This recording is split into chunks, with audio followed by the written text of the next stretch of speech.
Okay, so you started as an agent with Yep, Windermere Professional Partners 20, 23 years ago, correct.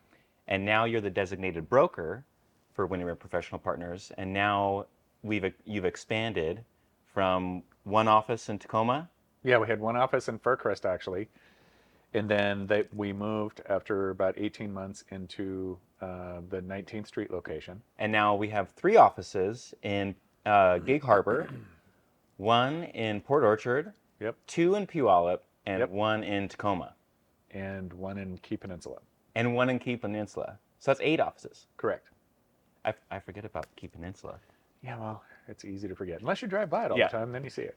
So I was kind of curious what changes you've seen from when you started as an agent at WPP to 23 years now as a designated broker. So do you want like the politically correct version or like the more reality-based version? I would like the reality-based version of a broader look at the market, and then also from your position, how your insights have changed into real estate from being a designated broker and just a agent. So I think probably the shortest way to say it, which is difficult for me because I like to make things longer, but the difference between now and when I started in 2000 is that a lot of the things that NAR has been sued for was some of the behaviors that were happening back in 2000, which and a lot of the the accusations that agents really didn't do much was more true back then than it is now. Hmm. It used to be that 90% of the transaction was completed in 2000 when you went mutual. Once the buyer and the seller agreed to a price and the terms of that, it was over. I mean, at that point, we would go through the inspection and we negotiate that, but there wasn't really any other external factors that were going to threaten the transaction to the extent that there is now. And I think the reason for that is that the expectations between the buyer and the seller were a lot more aligned than what they currently are now. And so the buyer and the seller were a lot more reasonable about what they were willing to give up and what they were asking for. And so subsequently, uh, you could you could basically say that our job at that time, it was a bit challenging, but not to the extent that it is now. And so if it was 2000 and people said that we were overpaid, I might give them a nod and say, I can see how you see it that Mm. way. Much more different than what I would say now, which is now 10% of the transaction is completed under mutual acceptance, and 90% of the transaction is still to go after mutual acceptance to get that into a successful conveyance.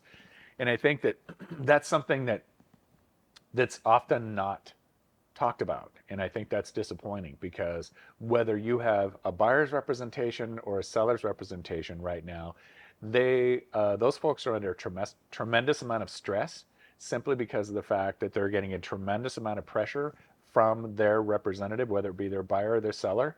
I have certain expectations as a buyer, and I have certain expectations of a seller, and I expect you to live up to those. But at the beginning of the transaction, they're literally this far apart, if not farther. Mm. And to kind of give further case in point to that, I have never seen in my career the number of transactions falling apart before closing that I see right now. Hmm. And I would go as far to say, I don't think it's quite 10%, but it's definitely sniffing at 10% right now. And remember, as a buyer's agent, this is a person, and frankly, on the listing side, none of these representatives get paid unless this transaction closes. And so all the effort that was put in to that transaction up to that time, Right. they're not compensated for. And I think that sometimes that's not really being considered when people are talking about how, air quote, overpaid we are as representatives. And so, to whereas I said earlier that I might give it a nod in agreement, I would absolutely argue that 110% that that is not the case. Every single penny that a representative, whether they be buyer or seller right now, every single penny that they have earned it. Mm. And, you know, some certainly may be easier than others, but many of the reasons as to why it's easy is because the level of experience that that representative has to manage through the obstacles that I just described. Yeah.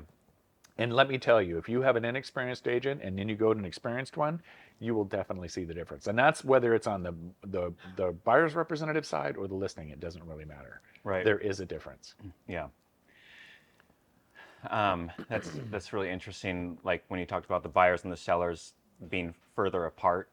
now, and do you think that's due to the NAR settlement, or do you think No, that? I think that's due to the market. This is a Yeah. very frustrating market, which is, from a buyer's perspective, they've had 5 years of escalating prices, Mhm. which, every single year it goes up 5%, 10%, 12%, whatever the Right. circumstances are over the past. We're 50% higher than we were 5 years ago. Yeah. That is unsustainable for a buyer to be able to keep up with that. So subsequently, the buyers are frustrated. And then, of course, on the selling side, depending on when you bought it, it's, the one of the most famous sayings that we have that our clients refer back to is, I need to get this. Hmm. Well, what we try to counsel them is that the buyers don't care what you need. Right. They know what the market is going to tell you what you're going to get, not what you need. And Mm. so, and I think that I think the settlement has exacerbated that to the fact that they've really villainized the industry. And as I mentioned earlier, I think that there is some truth to some of those concerns. But I think also what's not understood is that the Northwest alleviated the majority of those concerns literally 4 years ago. So when I have my own friends come up to me and say, "Oh my gosh, yeah, you're really going to have a tough time right now," I'm like, "No, I'm not," because basically it's business as usual for us. We made the change 4 to 5 years ahead of the whole settlement. Hmm. So it's a much less of an issue here in the Northwest than it is anybody else. But of course, the Northwest still gets the national media, and so there's Right. still a perception out there, which is why it's critical to not just for our own professionals to understand how to explain this to the consumer, but I think it's critical for our uh, our professionals to take the time to explain it so that there's a certain understanding. And Right. I think that once, when I took the time to explain it to my friends, they're like, "Oh my gosh, well, all right. So I guess there's not really that big a change at all." And I'm like, "Exactly." Hmm. Right. And that is not the case in other parts of the country, as we know. Well, let's touch on that because, as you know, the Northwest MLS is not owned by NAR, Correct. and so they don't have to apply to the same rulings of the settlement.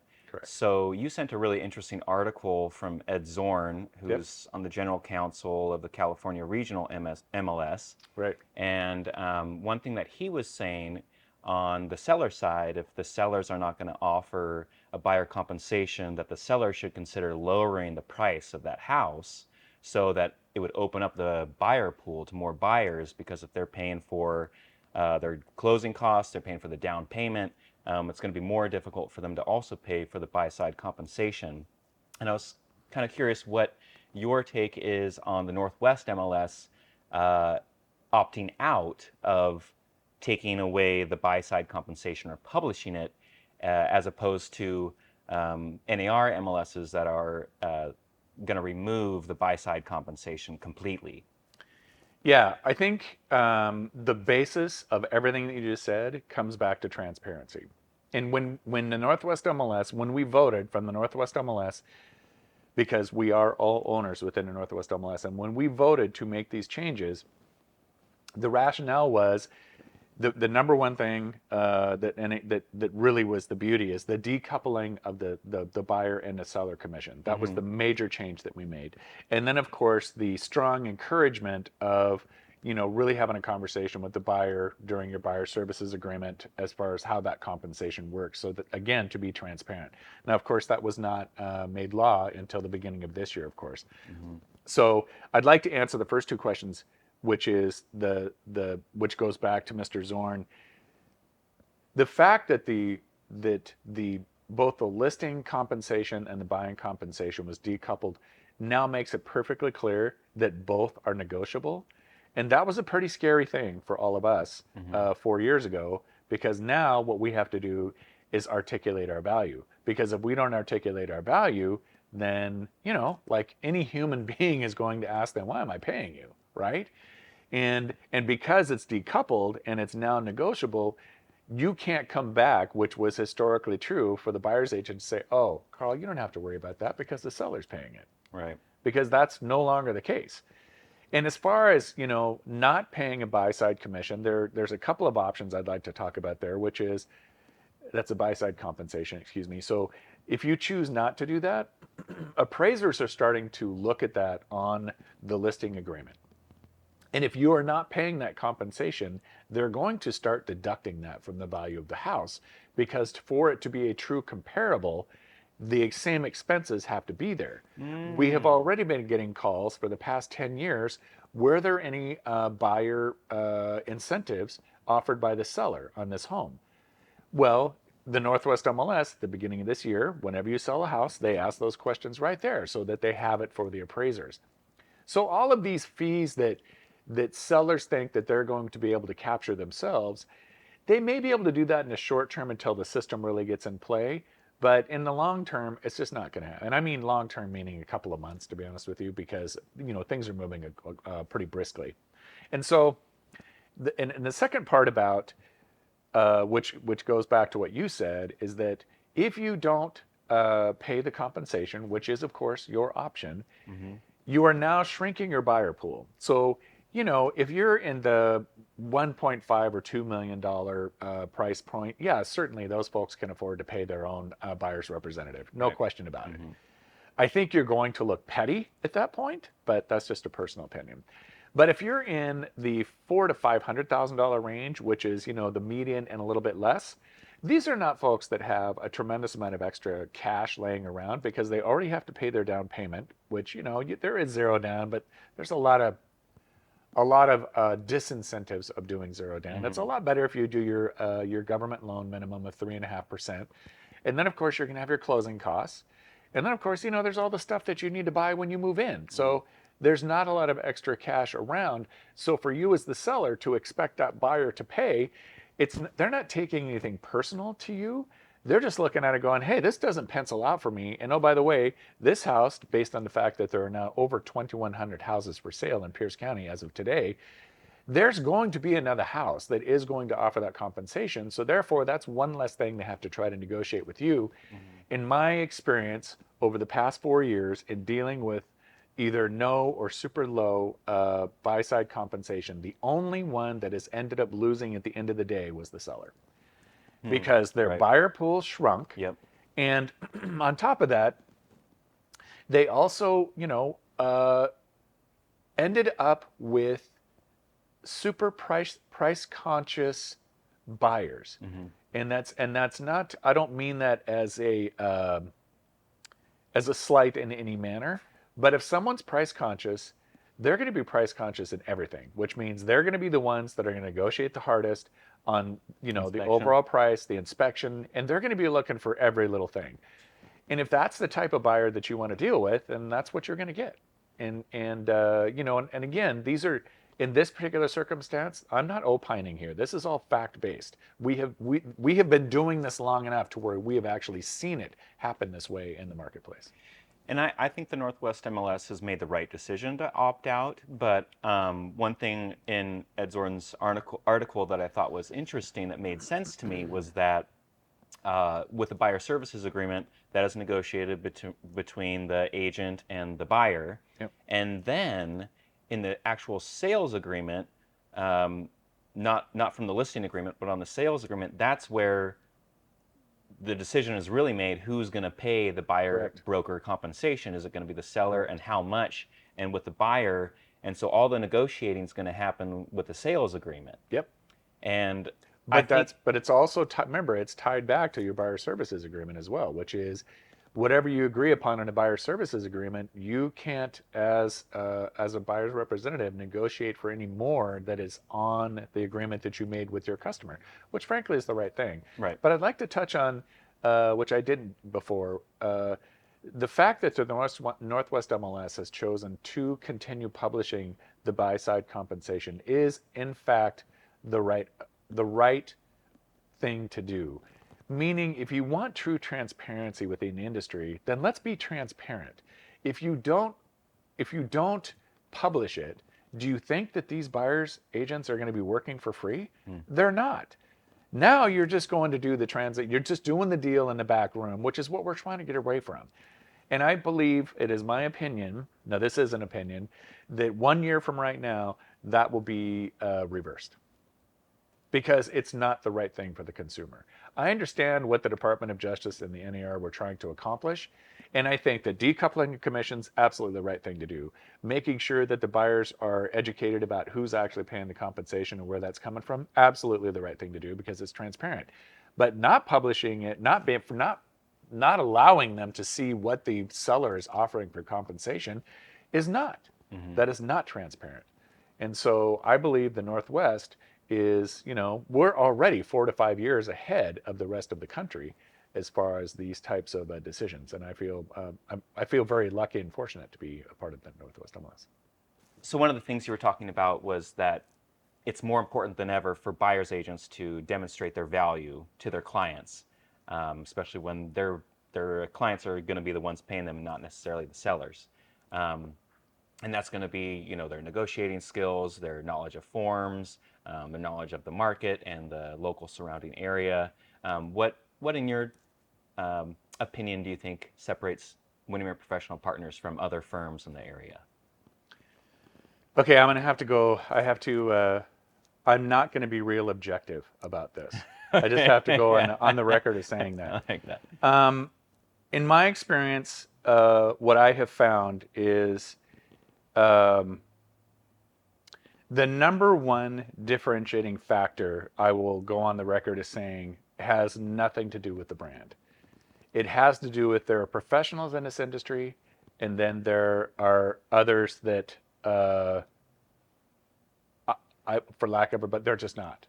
They're here to make an easy buck, or they're here to, ride the market, for lack of a better way to say it.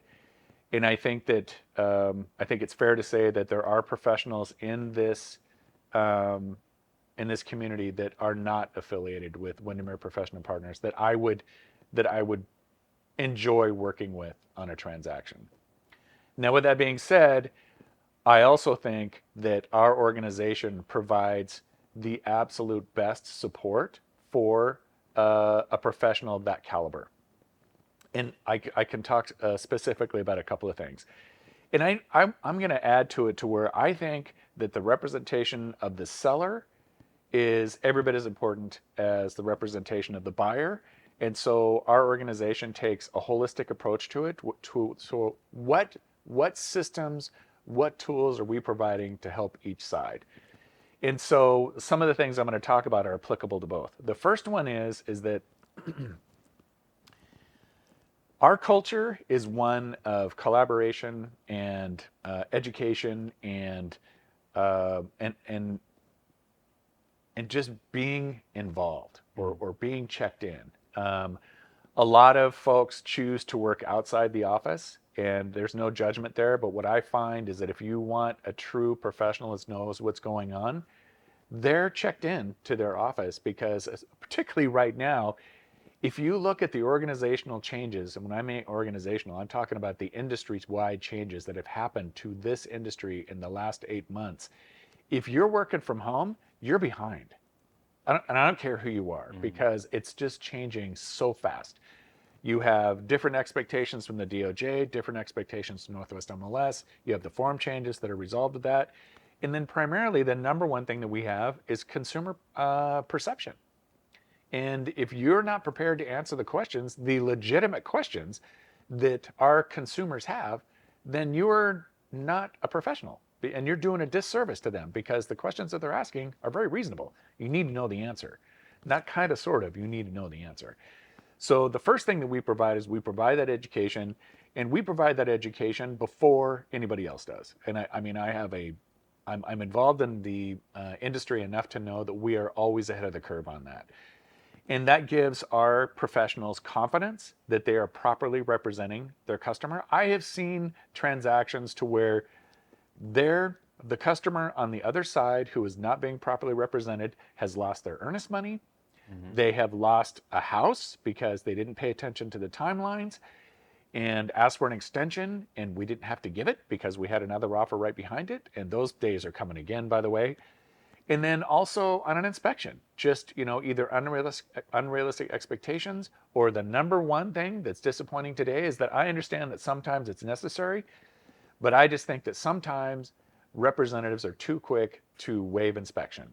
And that, that doesn't come back to bite you in the backside 3 days. It comes back 6 months from now. And I just think that's, once again, sometimes it's necessary, but I just think sometimes the trigger's pulled a little quick because it's easier. And easy is not always the best way. I think the second thing is we always talk about knowing the numbers. And our numbers are updated every single week. 9 out of 10 people you're going to talk to in the marketplace, they're going to be giving you information that's 30, 45, 60 days old. Well, we just looked at some statistics this week to where we saw a tremendous shift in a market, and it was over 1 week just because of the amount of inventory that was added and the amount of pendings that did not happen. Mm-hmm. So, what we refer to as the chance of selling, which was really good, was cut literally in half. And so when you go to price your house, as a seller, it's like you need to know that because you can't test the market as aggressively as you would if it was if the chance of selling was super high. Right. But conversely, our buyers agents are on the telephone going, "Oh my gosh, there's an opportunity here because if I'm a seller in that market, I want to sell my house and I'm hearing nothing but crickets. I'm not feeling real good." Mm-hmm. And so that's where the buyers agents can maybe take advantage of an opportunity. And we always look for the win-win. That doesn't mean we're going to go in and carve up the seller, so to speak. But the reality of the facts are, which doesn't matter who you talk to, what office you're at, or what brand you're under, the numbers are the numbers. We just happen to have more of them. And I Mm. think that really gives our consumer an advantage on how to make a more intelligent decision. I think that's just giant. And I Yeah. have, Oh, go but ahead. I got one more. And this one probably is, this one is often not talked about, but I think it should be talked about. This is a locally owned company, and that doesn't mean anything until it does. And what I mean when I say that is that things are fine, Carl, until they aren't. Mm-hmm. And so the question I would ask if I'm going to interview if I'm interviewing is, is your company local owned? And the reason I want to know is that if things don't go right, are you going to be there for me? Or am I just a number for a hedge fund Yeah. to where I'm an acceptable loss? And what I can tell you is at Windermere Professional Partners, there is no acceptable loss. Mm. We back up our agents and their customers 110% of the time. Now that comes in two ways. The first one is that if we're wrong, then we're going to do whatever we can to make it right. But most importantly, if we're not wrong and we were wrong by the other side, we're going to go to the mat and we're going to make sure that we could do everything we can to make that situation right for our customer. And I know from being in the marketplace and from being in some resolution situations to where I have seen it firsthand that is not the case for everybody. And I have also felt that from one of my clients that, on the other side, there was a material defect that was not disclosed, and you guys stepped in and are helping my client. And I just think that it's difficult to communicate the importance of that, but it's easier to communicate it if you talk about it. Yeah. And so I think that we need to talk about that more. It's a big deal. Is you want that person who has someone as every bit as passionate as them right behind them, supporting them. Yeah. And Right. sometimes that's not always the case. Yeah, I would say the education that I've received here has been amazing. And other agents that have come from different firms coming in have been like, wow, you guys have this? Like, we've been missing out. And that's something that I'm very grateful for. And also the support to be able to come to, my managing broker, and I can actually get them on the phone and they can walk me through whatever the Yeah, situation you can I'm actually dealing get with. them on a video, Carl, which is amazing. Right. Yeah. One of the things that we talk a lot about is the different markets within our market of Tacoma or Pierce County in general. For instance, in Tacoma, we have a median sales price around 500,000. But if you look at Hilltop or Central Tacoma, you're looking at 480,000. If you go to North Tacoma, you're at 660,000 for a median sales price. And if you Right. go to UP, University Place, you're looking at 770. And that's almost, $300,000 difference between these two, areas or neighborhoods, districts that are, within the kind of confines of city Tacoma or the greater Right. Tacoma area. I'm curious, What you think is an area of Tacoma that is overlooked, or that you think is an up and coming area, that if someone were moving here and said, "Hey, I'm looking to buy a property that my family can be in, but also maybe that would be a good investment."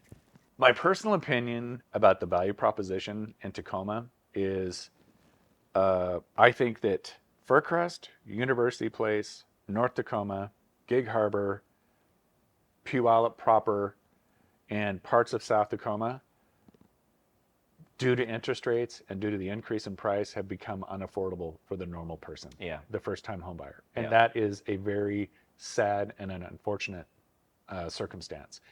I think, as you mentioned, we do have an office in Port Orchard, and what I can tell you is the chance of selling, meaning the amount of volume that is being sold in Port Orchard, dwarfs anything. And we work in Pierce County, Thurston County.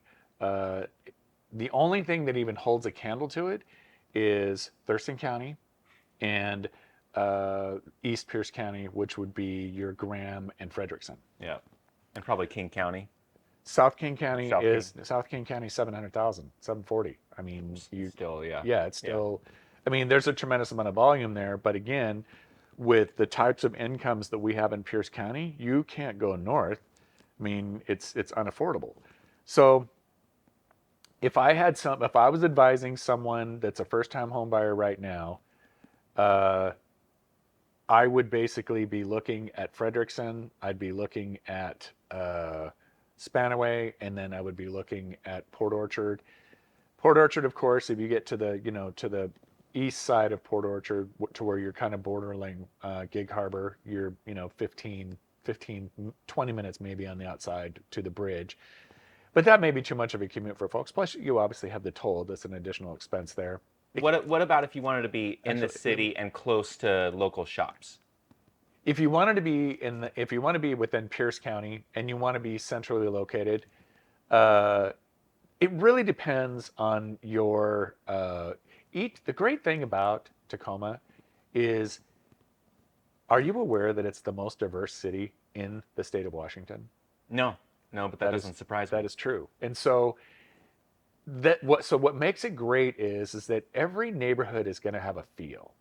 And so, somebody's going to walk into Fircrest and see the park, and it's they're going to go, this is it. This is what I want. But then somebody's going to go to Fircrest and go, I don't want to live someplace this sterile.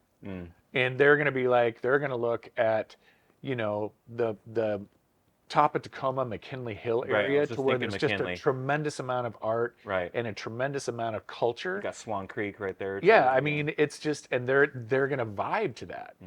And then you can look at other areas. I mean, in north end of Tacoma, it's a little more, what I would say, uh, actually what they would say, it's an upscale sort of, because the shops are more expensive and a little more. Um, it's just more upscale. The tree canopy is greater there too. That's one of Oh the things yeah, I noticed too. well, and that's just it. Yeah. And so, and then by the way, there's Lakewood, and Lakewood also has some great areas Right. because tons of parks, tons of trees.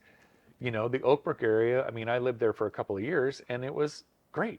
Well, see, I'm pushing for Hilltop because that T line just came in. Yep. And now it'll Trans- take you, yes, straight down Transportation, to Tacoma 100%. Dome Station. Then you can go up to Seattle from there. And Well, okay, but here's the difficulty within that, which is gentrification, which is because Hilltop has become so popular. I mean, we pushed a lot of our fixed income folks out of there, which is unfortunate. right.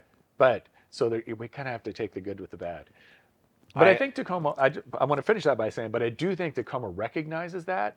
And I do want to say the Home in Tacoma is some of the best legislation in Yeah. the country that's helped rectifying that situation for making sure that we're finding affordable homes for those that are there. And of course, that was only instituted 18 months ago. So it's taken a little time to catch up. Plus the interest rates didn't really help, but we are starting to make some inroads for that middle housing.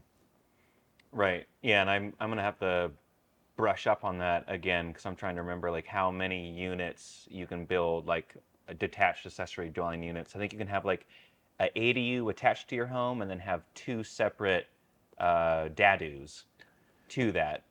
But they can be, depending on the lot size, you can have a duplex or a Right. It triplex. depends on the lot size. But the Yeah. biggest change for that Home and Tacoma made was on height restrictions. Mm, The county still has some fairly right. significant height restrictions to where the city of Tacoma removed a lot of those, so you can go up. Okay. You were talking about this on our sales meeting, Monday morning Zoom call. And what you were saying was that for sellers, just selling your home and thinking about days on market, and the longer that you're on market, the less negotiating power. And you were saying that, which I love, that sellers, if you're selling your home, do you want the power? Do you want the negotiating power? Or do you want the buyer to have the negotiating power? Because on day 31, then It's over. you're not going to have that power anymore. And do you remember the words that you used for the seller? Stale, moldy milk. Oh, yeah. Then, Well, pretty much, yeah. then your listing would be like Yeah. stale, moldy milk. Right. Um, I was just wondering if you could touch Yeah, on I that, I mean, guess, in one your of the words. reports that we have, and this is a piece of data that we do on a quarterly basis, and we break it down by area, and it's called From For Sale to Sold. Mm-hmm. And what we do is we analyze every single sale on the Northwest MLS specific to that area for 1 month. And what we're looking at is how is the market responding? So, in other words, do we have an active market? Do we have a slow market? What do we have? So, what it says is what percentage of the homes are sold without a price decrease? And how long does it take? And so that's Right. our market time. Yep. And so the last time that I looked at it, it was 5 days and 65% of the houses sold in 5 days. Now let's go back a year. Let's go back to 2020. What I could tell you is in 2020, it was 95% of the houses sold in 4 days. And by the way, they sold at 101% as opposed to 100% because we were getting over asking of it, right? Is that also due to the fact that a lot of buyers were rushing to get the Under the last bit of interest rate. interest rates? Yep, Yeah, before they absolutely. went up. So, I mean, from a seller's perspective, yeah, that's great. I mean, unless you have to buy something, because then it's like one hand washes the other. Which is, if you're selling high, you're going to be buying high. Yeah. So the reason that that's so critical is rather than us giving your opinion as to when you should consider a price decrease or something else on the house, we're providing you with actual data that tells you what when you need to respond. Right. Now, here's the key. Not only does it tell you that 65% sold in 5 days, it tells you that the other 35% sold in 61 days. Mm-hmm. So basically, what that says is that if you're going to be stubborn, the market's just going to watch you turn into stale, moldy milk. Yeah. They don't care. It's like Pierce County is an unusual one, which is I've had sellers tell me directly, it's like, well, why don't they just make an offer? They're not even going to talk to you until they perceive you to be within 5% of the market. And I have statistics to prove that too, because it looks like a dead person right here for the past 20 years. It's like the sale price is always within 5%, 100% of the time for as long as I can remember within the last list price. So if you're not within 5% of the perceived price, you are just going to you're going to hear crickets, dust, whatever analogy you can come up with. But most importantly, by the time you do get that offer, just be sure and be ready to go to the woodshed because the buyer has all of the negotiating power Yeah. and they're gonna have their way with you and you're gonna be frustrated because you wanted this and 9 times out of 10, not every time, 9 times out of 10, if you would have listed at the right price, you would have gotten more than what you ended up with by trying to push the market too much and not responding fast enough. So this is the key point. That doesn't mean that you can't test the market. All of our listing agents are trained to test the markets, every single one of them, because we have this report to support it. The key is that instead of dealing with it 3 weeks from now, you're going to be dealing it 5 days from now. Mm-hmm. And then, of course, they're going to have this conversation with you up front because we don't want you to. The last thing that we want is, oh my gosh, Carl, you're just pressuring me to lower my price so you can get paid. Right. Absolutely not. We're pressuring you because we want to create that sense of urgency with those buyers. Because, again, 9 times out of 10, when you hit the sweet spot that the market accepts, and I'm not going to sit here and tell you that we know what that is every time because anybody who tells you that is lying. but the market's going to tell you the even in a market like this, to where there's 2,100 other houses, we have a very good buyer's market when you hit the sweet spot. So the point that I'm making is that you more often than not will end up with multiple offers, Well, which is kind of a bummer as a buyer, but as a seller, it's obviously an enviable position to be in.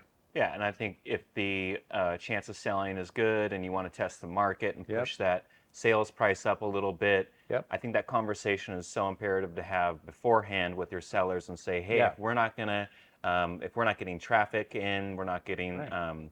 showings and offers, like at 5 days, we need to, I mean, right, basically, what I would say to my customers is in 5 days, I'm either showing up with a price reduction that looks like this. drop 5% or Yeah, more, depending on the price and exactly. all the market. Minimum of 5%. Well, actually, let me. There's one exception to where we would do maybe 2.5%, which is, and this is the most difficult price reduction for our sellers to accept. Carl, I list your house, and we've had 15 people through the house, and I'm coming to you 5 days later asking for a price reduction. You're going to be going, Kevin, I've had 15 people through my house. Why would I lower the price now? The reason you would lower it, it's like looking at a car. They're literally kicking your tires, Right. but they do not see the price as acceptable. So therefore, and they know that nobody else does because nobody else has written it either. Right. And so that means that we didn't miss it by a lot, but we missed it by a little bit. And so then I'm going to encourage you to do that 2.5% price reduction to create that sense of urgency. Because if you've had 15 people look through it, there's going to be 3 or 4 of those agents that are going to be on the phone with their buyers immediately going, hey man, if you want this house, you better get on it because they hit the sweet spot. And then these are the sorts of things that true professionals are able to guide their customers through.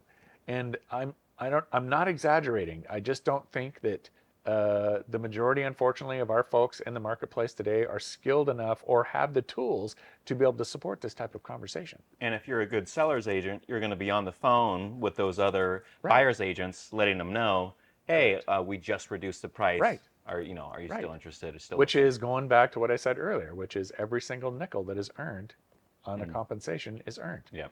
Yep. And if you're not getting that type of level of support, then obviously you might have picked wrong. Hey, well, thank you so much for doing this. Do you Yeah. have anything else that you want to punch in? No, I think the last thing that I probably would say in closing is that this, although I've mentioned quite a bit of changes in the industry, I think that this is a very opportunistic time for our industry to really right some of the wrongs that our industry has done in the past. And I think that every single change, with the exception of the not publishing the buy side compensation, that our industry has made is the right thing with the consumer. I think that more transparency is good. And frankly, I think holding our feet to the fire a little bit to make sure that we're earning our keep is a good thing. And I think that that's helped making us all better.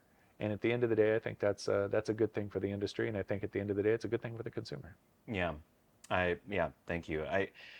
I will add that I think real estate is a very challenging field. It is not an easy job or for the faint of heart. No. And what I have appreciated being here is that, being on the broker advisory board now as well, but it's made me more involved in not only our firm, but more involved in the community with outreach and volunteer work and Yeah. the Windermere Foundation. And I think it's made me a more well-rounded, connected person to the people around me, which I really But love. that's the Windermere way. Yeah. I mean, it's local. We work here, we play here, we live here. We know the communities that we're in, and we're passionate about the communities that we're in. Yeah. And so don't be coming down here talking smack about Tacoma from the north. That's We'll come right. after you. That's right.